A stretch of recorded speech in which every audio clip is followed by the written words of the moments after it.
Assalamu alaikum. Dear students, Machir Shakil, I'm a lecturer botany from Government Higher Secondary Boys Tral. Today I will take lecture Environmental Science for class 12th. Today's lecture is the control measures of acid rain. Although it is not possible to stop the formation of acid rain, but to some extent we can reduce it by taking some following measures in hand. Number one, cleaning up exhaust pipes and smoke stacks.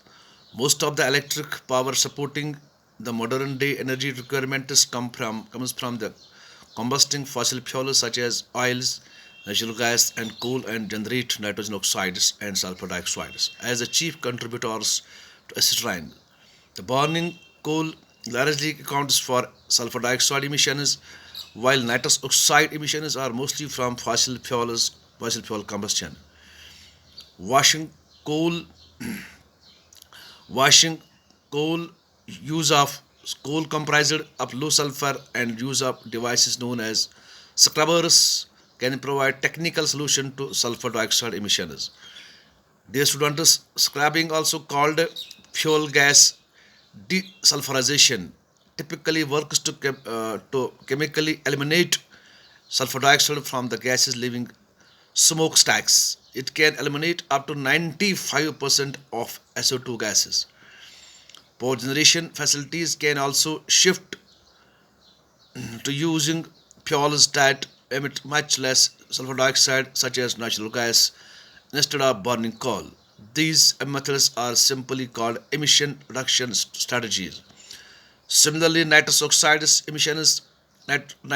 emissions from automobile fossil fuel combustion are mitigated upon by use of catalytic converters. Catalytic converters are fixed on exhaust pipe system to reduce nitrous oxide emissions.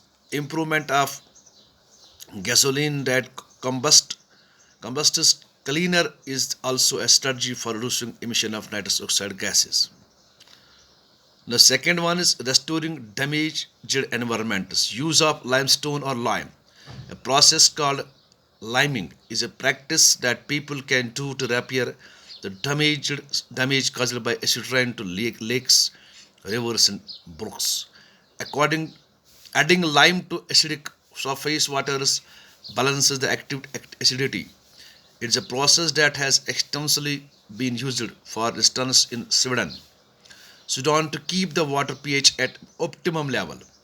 Although it is a short-term solution, but it helps to restore and allow the survival of aquatic life forms by improving chronically acidified surface waters. Third one is the alternative energy sources.